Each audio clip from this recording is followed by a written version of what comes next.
Hello everyone, welcome to my channel. আশা করি তোমরা সবাই ভালোই আছো। তো শীতটা চলে এলো আর শীতকালে তো গরম জল লাগবেই। আমি তো ভীষণ শীতকাতুরে। তো যাই হোক, ওই জন্য গিজার লাগাতে হবে, কারণ আমরা এখন যেখানে থাকি এখানে না গিজার নেই। তো যাই হোক, শুভ্র কাল কিনে নিয়ে এসেছে, তো আজকে কাকু এসছে ইনস্টল করতে। আর পিকো ঘুরঘুর করে দেখছে যে কি হচ্ছে। তো এখানে নেওয়া হয়েছে বাজাজে। তো বাজাজে নেওয়ার একটাই কারণ, তার কারণ হচ্ছে যে মানে আমার বাবার বাড়িতে যে গিজারটা সেটা অলমোস্ট 15 বছরের, তো সেটাও কিন্তু বাজাজের। তো এখনও পর্যন্ত একদিনও খারাপ হয়নি। একদিন একটু প্রবলেম হচ্ছিলো, সেটা ইলেকট্রিকের। তো ওই জন্য আমি শুভ্রকে বললাম এটাই নাও। তো তার জন্য আনা হয়েছে। তো সেটাই ইনস্টল করা হচ্ছিলো এখন। তো যাই হোক, ওদিকে কাজ করতে করতে তো আমার অনেকটাই দেরি হয়ে গেছে, আর শুভ্র ওখানেই ছিল। তো যাই হোক, এখন আমি সকালে ব্রেকফাস্ট করব। তো কি করব, তাড়াহুড়ো করে কিছু একটা করতে হবে। তো ভাবলাম তাহলে একটু পাস্তা করি, তাড়াতাড়ি হয়ে যাবে।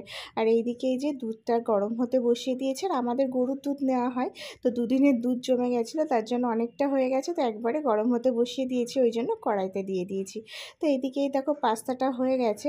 তো শুভ্র আগে কিন্তু পাস্তা একদম পছন্দ করতো না, কিন্তু এখনও ভালো খায়, মানে মোটামুটি ভালোই পছন্দ করে। আর এইদিকে এই দেখো দুধ চা বসিয়েছি। আর তো আজকে কিন্তু ওই যে গরুর দুধ দিয়েছে সেই দুধেরই চা বসিয়েছি। তো জেনারেলি চা আমি সবসময় প্যাকেট দুধেই করি, মানে যে প্যাকেট দুধগুলো পাওয়া যায় বা চেটটা প্যাকেট দুধগুলো দিয়ে করি। কিন্তু আমি যে দাদার কাছ থেকে গরুর দুধ দিই না, ও কিন্তু খুব ভালো দুধ দেয়। তো আজকে ওই দুধেই চা করেছিলাম। তো চাটা কিন্তু খুব ভালো হয়েছিল, মানে মনে হয়েছিল না যে গরুর দুধে করা। আর এইদিকে এই দুজনের কাণ্ড দেখো। একটু কথা বল, একটু কথা বল। অপেন্দি কথা বলছে না পিকো? ডাক, পিকোকে ডাক। ওটা তোর কি স্টাইল সবাই? পিকোকে ডাক। যাই হোক, এরপর না আমি তার কিছু ভিডিও করিনি, কারণ অনেকটাই দেরি হয়ে গেছিলো। কারণ ওই বা টয়লেটের মধ্যে ওই যে গিজার লাগিয়েছে, তার জন্য ওই জায়গাটা মানে যেটা হয় যে দেয়ালে ড্রিল করতে হয়েছিল, মানে সব গুঁড়ো গাড়া এটা ওটা পড়েছিল, মানে ইয়ের সাথে সেগুলো পরিষ্কার টরিষ্কার করতে তো আমার না অনেক দেরি হয়ে গেছিলো। তো আজকে আর সেই জন্য পরে আর ভিডিওই করিনি। তো তারপর খেয়ে দিয়ে উঠে একটু শুয়েছিলাম, ঘুমিয়ে পড়েছি। তো এখন একটু কিচেনে যাব, তাড়াতাড়ি করে রাতে রান্না করবো, কারণ না 8টা বেজে গেছে, আমি খেয়াল করিনি। তো যাই, তারপরে আবার তোমাদের সঙ্গে কথা বলছি। তো এখন কিচেনে চলে এসেছি, ভাবছি রাতে আজকে একটু ফ্রাইড রাইস আর চিলি চিকেন করবো। তো ফ্রাইড রাইসটা শুভ্র কোনোদিনই পছন্দ করে না, মানে ও মানে খেতেই চায় না, ওই মিষ্টি মিষ্টি ওর পছন্দ হয় না। তবে আমি একটু মিষ্টিটা কম দিই, একটু ঝাল দিই, মানে ঝাল মানে একটু গোলমরিচটা একটু বেশি দিই, তো সেটা খায়। মানে এখন আবার বলে যে হ্যাঁ করো, মাঝে মাঝে ভালো লাগে। আর একটু চিলি চিকেন করবো। অ্যাকচুয়ালি চিলি চিকেন না পকোড়া টকোড়া করে অত ঝামেলা মানে আমার ভালো লাগে না, আর করতেও খুব ঝামেলা মনে হয়। তো যাই হোক, আমি না একটু অন্যভাবে করি, মানে চিলি চিকেনের মতোই গ্রেভিটা করি, কিন্তু চিকেনটাকে আমি এরকম মানে পকোড়া করে নিই না, ডাইরেক্ট চিকেন দিয়ে করি, তো সেটাও কিন্তু ভালো হয়। তো সেটা রেসিপি আমি বলছি, বা আমার চ্যানেলেও দেওয়া আছে, তোমরা দেখতে পারো। ওই চিলি সয়া চিকেন এরকম একটা কিছু নাম দিয়েছিলাম, কারণ কী নাম দেবো বুঝতে পারছি না। তো সেটাই করবো। আর ফ্রাইড রাইস করবো। আর পিকো তো এসব খাবে না, পিকোর জন্য আমি আলাদা ভাত করে দেবো। আর এইদিকেই দেখো, এই যে এইদিকে রাইসটা বসানো আছে। তো আমি প্রথমে এটা ভিজিয়ে রেখেছিলাম, আধ ঘন্টা মতো ভিজিয়ে রেখেছিলাম, এখন বসালাম আর চিকেনটা করবো। আর এইদিকে দেখো সব ছড়ানো, মানে সুপর্ণা কাজ করে চলে যাওয়ার পর এগুলো দিয়ে গেছে, কিন্তু আমার এখনো গোছানো হয়নি, এগুলো গোছাতেও হবে। তো যাই, রান্নাটা করে নিই, এমনি অনেকটা দেরি হয়ে গেছে।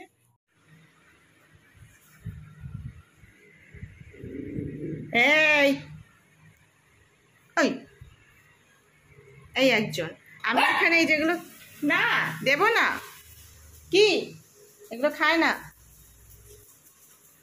তো এখানে বসে বসে ভো ভো করছে, তার কারণ হচ্ছে এই যে আমি এখানে এই ভেজিটেবলগুলো কাটছি, ও গাজর খাবে। কি তুই গাজর খাবি? কি না না না না, খেতে নেই, ভালো না, না দেব না, সময় হোক তখন দেব। দেখো ওটা তো দেখলে কিরকম ডিস্টার্ব। তো দেখো তোমরা তো দেখলেই ও কিরকম জ্বালাতন করছে। তো যাই হোক, অনেক কষ্টে এই যে তখন থেকে মানে প্রায় 8 ঘন্টা বসে আমি এইটুকু সবজি কেটেছি, কাটতেই পারছি না, মানে সমানে ওকে তাড়াতে হচ্ছে এরকম একটা।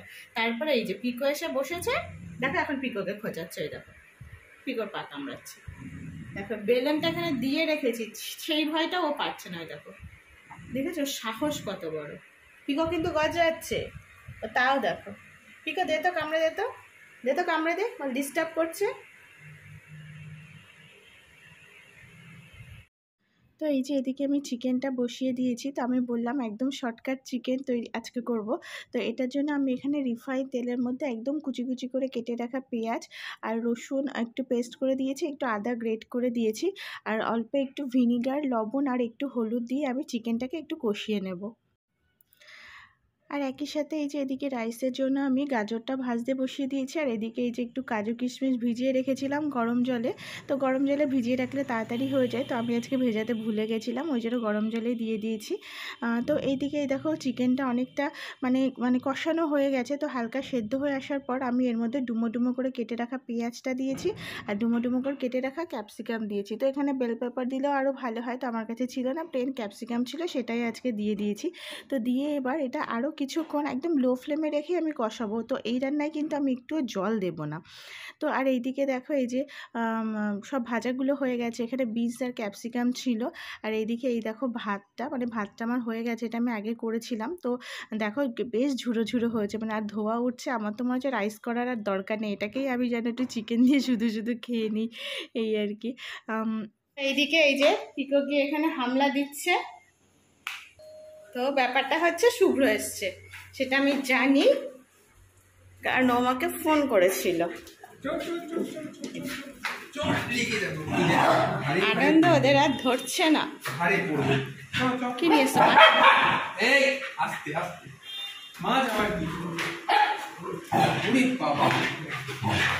কি করছে দেখো, এই আনন্দের ঠেলায় মারামারি শুরু হয়ে গেছে। আরে দাঁড়া দাঁড়া দাঁড়া দাঁড়া,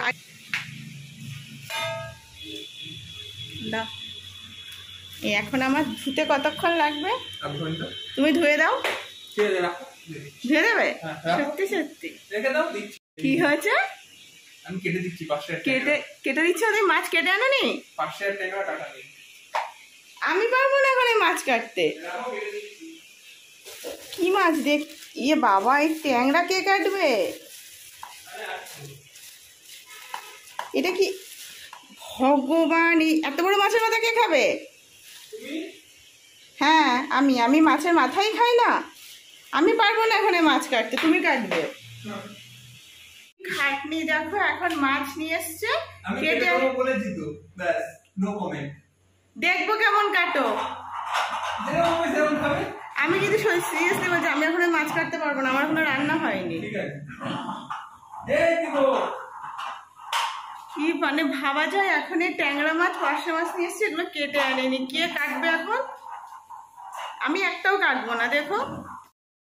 তো যাই হোক, এই সময়ের মধ্যে দেখো চিকেনটাও কিন্তু এদিকে একদম নরম হয়ে এসেছে, আর একদম তেল ছেড়ে এসছে। আর আমি কিন্তু এটাতে একটুও জল দিইনি, আগেই বললাম। তো এবার আমি সামান্য একটু ভিনিগার দিলাম। তো ভিনিগার যেহেতু আমি প্রথমেই একটু দিয়েছিলাম, ওই জন্য একদম অল্প পরিমাণে একটু দিলাম। আর এর মধ্যে দিয়ে দিলাম একটু সয়া সস। তো সয়া সসটা কিন্তু একটু বুঝে দেবে, কারণ যেহেতু সয়া সসে অনেকটাই লবণ থাকে, তো আগেও যেহেতু লবণ দেওয়া, তো সেটা একটু বুঝে দেবে। আর আমি এখানে দিলাম টমেটো সস। তো এটা কিন্তু টমেটো কেচাপ না, তো সেটা মাথায় রাখবে। আমি কিন্তু টমেটো কেচাপ দিইনি, সস দিয়েছি। তো কেচাপ দিলেও খারাপ হয় না, তবে সসটা দিলে কিন্তু এটা বেটার হয়। তো এটাই দিলাম। আর চিলি সসটা থাকলে অনেক সময় আমি দিই, কিন্তু চিলি সসটা না আমি রাখি না, কারণ আমাদের না খাওয়া হয় না।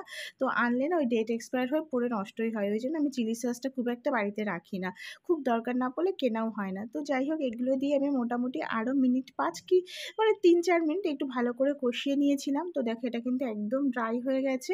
এবার আমি এর মধ্যে অল্প একটু গরম মশলার গুঁড়ো দিয়ে এটাকে নামিয়ে নেব। তো দেখো পুরো রান্নায় কিন্তু আমি একটুও জল দিইনি। আর এদিকে দেখো চিকেনটা তো হয়ে গেছে। তো এবার আমি রাইসটা করব। তো তার জন্য আমি অল্প একটু তেল ছিল, ভাজা তেল ছিল, তার মধ্যে ঘি দিয়েছিলাম। ঘিয়ের মধ্যে গোটা গরম মশলা, তেজপাতা ফোড়নে দিয়েছি, আর কাজু কিশমিশটা দিয়ে হালকা করে ভেজেছি। আর এর মধ্যে এবার আমি আগে থেকে যে ভেজিটেবলগুলো ভেজে রেখেছিলাম, গাজর, বিন, ক্যাপসিকাম, সেগুলো দিয়ে দিলাম। দিয়ে এবার আমি এর মধ্যে দিয়ে দেব গোলমরিচের গুঁড়ো, একটু গরম মশলার গুঁড়ো, পরিমাণ মতো চিনি, আর যে যারা মিষ্টি পছন্দ করো, আর একটুখানি লবণ। তো আমি রাইস মেশানোটা দেখাতে পারিনি, যেহেতু এক হাতে ভিডিও করছি, আজকে আমি স্ট্যান্ড নিইনি, তো অসুবিধা হতো। তো দেখো মোটামুটি আমাদের রাইস কিন্তু হয়ে এসেছে। তো আমি আগেই বললাম আমি গোলমরিচটা একটু বেশি দিই, আর নামানোর আগে একটু গোলাপ জল দিয়েছি। তো ব্যাস আমাদের ঝুরো ঝুরো একদম লাইট মানে যে রাইস একদম তৈরি হয়ে গেছে। আর এদিকে এই দেখো চিকেনটাও হয়ে গেছে। আমার বর এখন ছুরি, কাঁচি, হাতুড়ি সব নিয়ে মাছ কাটতে বসেছে, তাই তো? যুদ্ধ করতে বসেছে। কি করছে দেখো। আর বটিটা তো আমার সেরকম ইউজ হয় না খুব একটা, কারণ এখন আমি বেশিরভাগ একটু ছুরিতেই কাটি। তো আজকে বার করেছিলাম, তো কাজে লেগে গেল। কি করছে ওটা? পাখনা কাটছি। পাখনা কাটছে। আর এই যে এইসব নিয়ে বসেছো কেন? এগুলো দিয়ে কি করবে? নাল ছাড়াবো। নাল ছাড়াবে? নাও এই দেখো, এনেছেও ভালো ট্যাংরা মাছ, আর মাছ খুঁজে পাইনি, তাই তো? কাটার পর বলবে, এখন নো কমেন্টস। কি কি কি বললাম কাটার পর বলবে, এখন নো কমেন্টস। ওরে বাবা, তুমি কি মাছের দোকানদারদের কি বলে? কি বলে? মাছের দোকানদারদের কি বলে? মাছের দোকানদার বলে। তুমি তাহলে তাই? ওই নাও তোমার প্যাঁপা করছে, যাও তোমার। নাও তুমি মাছ কাটো আর কি। ওইদিকে পেঞ্জি চিৎকার করছে। যাও খেতে দাও। হুম। আগের থেকে বলছি তাড়াহুড়ো দেবে না, আমার টাইম লাগবে। আমি তো আর রোজ কাটি না। কি কি কি কি বললাম তাড়াহুড়ো দেবে না, আমার টাইম লাগবে। তো তোমায় কে বলেছে আনতে? কে বলেছে আনতে মানে? খাবে কি? হ্যাঁ, তা খাবে কি? কেটে আনতে পারোনি নাকি? এছাড়া আর কোনো মাছ ছিল না? টাইম ছিল না। ভালো খাও সেটা বলো, ভালো যে খাবার। হ্যাঁ ভালো খাই। বাবা, তুমি বউকে এত ভালোবাসো? কই মাছটা কই? হ্যাঁ, কই মাছ তো না খাই, আমি খাই না, তাও তো নিয়ে আসি। ওরে বাবা, সবাইকে জানাচ্ছ যে আমি খাই না তাও বউ ভালো খাই বলে নিয়ে আসি? একদম। হ্যাঁ, তো এই ট্যাংরা মাছ তুমি খাও না? হ্যাঁ খাই না, কখন বললাম? কই মাছ তো খাই না। হ্যাঁ, আজকে তো কই মাছ নেই, তার প্রমাণ কি? ওই তো দেখো ভেতরে রাখা আছে কই মাছ। ঠিক আছে, নাও চলো, আমার বড় এখন মাছ কাটুক, আমি একটু বসে বসে দেখি, যদিও জানি লাস্টে আমাকেই হাত দিতে হবে। দেখবো। হ্যাঁ হ্যাঁ ঠিক আছে, তো চলো। তো যাই হোক, আমি এখন কিচেনে এসে দেখি সত্যি সত্যি আমার বর কই মাছও নিয়ে এসেছে। বাবা, তুমি তো খুব ভালো গো। না, আমি ভেবেছি আর কি মাছ। ভালো, কই মাছগুলো কেটে নিয়ে এসছে, এইগুলো কেটে আনিনি। কই মাছগুলো দোকানদার কেটে দিয়েছে, তাই তো? ভালো। আর এই দেখো একটা মাছের মাথা নিয়ে এসছে, কত বড় একটা রুইয়ের মাথা। এই দেখো এত বড় মাথা। এটা এক ফালি আমাদের একদিনে হবে, আর এক ফালি আমার রেখে দিতে হবে। তো যাই হোক, এগুলো একটু গুছিয়ে নিই। রান্নাবান্নাটা কমপ্লিট, আর এইদিকে সব ছড়ানো, আর এই যে এখানে পিকোর ভাত হচ্ছে। তো জানো তো এখন রাত 11টা বেজে গেছে, আর এখন আমি সবে এই মাছগুলো ধুয়ে উঠলাম। তো এখন এগুলোকে আবার কন্টেনারে করে আলাদা আলাদা কন্টেনারে রেখে ফ্রিজে রাখবো। তো আর মাছগুলো আমি ভেবেছিলাম যে আমাকেই কাটতে হবে, কিন্তু আমাকে কাটতে হয়নি, শুভ্রই কেটে দিয়েছে পুরো, ওই জন্যই অনেকটা সময় লেগে গেছে। তো এদিকে এই দেখো ট্যাংরা, পার্শে এগুলো তো কেটেইছে, আর কইটা কেটে নিয়ে এসেছিলো, তাও আরেকবার কাটতে হয়েছে। আর দিকে কাতলা মাছ ছিল, মাছের মাথা, তো মোটামুটি হয়ে গেছে। এবার গুছিয়ে রাতের খাওয়া দাওয়া করতে বসবো। তো আমাদের রাতের মেনু কি তোমরা তো জানোই, সেটা হচ্ছে ফ্রাইড রাইস আর চিলি চিকেন। তো চিলি চিকেন না, এটা আমার স্টাইলে চিলি চিকেন। আর এইদিকে এই দেখো পেঞ্জি দেখছে যে ওকে কখন দেওয়া হবে। তো ওকে তো দেবই না, কারণ ওর এখন এগুলো খাওয়া স্টার্ট হয়নি, ও তো পেডিগ্রি খায় এখন। তো এটা শুভ্রর জন্য বেড়েছিলাম, তো শুভ্র পেঁয়াজ খায় না, ওই জন্য ওকে দেইনি। তো আমি খাওয়ার সময় আবার একটু কাঁচা পেঁয়াজ দিই, নাহলে আমার ভালো লাগে না। তো যাই হোক, আজকের ভিডিওটা এখানেই শেষ করলাম। ভালো লাগলে লাইক শেয়ার করে, যারা চ্যানেলে নতুন প্লিজ চ্যানেলটা সাবস্ক্রাইব করে দিও। তো আবার একটা নতুন ভিডিওতে দেখাবে। সবাই খুব ভালো থেকো, সুস্থ থেকো।